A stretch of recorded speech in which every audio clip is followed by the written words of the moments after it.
入廠啊，入廠啊！今日要入廠維修一下我塊面啊！我都成1年幾冇打過嗰啲膠原針啦，所以咧我今次想上去睇下醫生有咩 advice 俾到我啦，睇下有啲咩可以進化下。我而家咧就去緊 Oasis Medical， 因為咧之前喺佢哋嗰度咧打過呢個美實針，咁就覺得效果好好，已經去到樓下啦。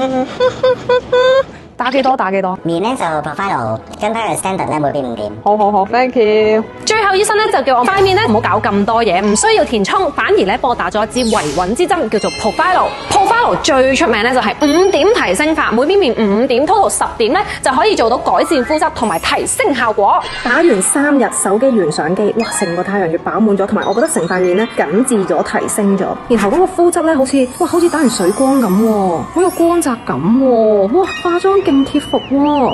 大家可能想問，實質上 Profilo 係啲乜嘢嚟㗎？Profilo 佢又叫做逆時針，唔係填充，係利用生物重塑將啲養分打落我哋嘅皮膚底層，去刺激膠原蛋白、彈力蛋白同埋脂肪細胞。打一次 Profilo 就好似幫你敷咗100張膠原面膜咁樣。同埋 Profilo 係全球最高濃度、最純正嘅透明質酸之一，所以咧你亦都可以將佢當做係一個加強版保濕針，一次補充4大年輕元素。打完之後咧好水潤啦，毛孔細咗啦 ，bling bling 勁靚，改善埋個彈性，非常自然。咁不如再講講 Profilo 逆時針嘅來頭啦。我發現好多人都唔係好熟悉，佢咧係嚟自瑞士大廠出嘅，有晒美國 FDA 啊或者歐盟 CE 嘅認可，總共有65項專利技術。佢喺全球超過70個國家有售，已經進行咗幾百萬次嘅治療啦。如果你想試下，但係又想有優惠咧，哇咁就正啦！你留言要，我就會將小欣嘅獨家優惠 DM send 俾你。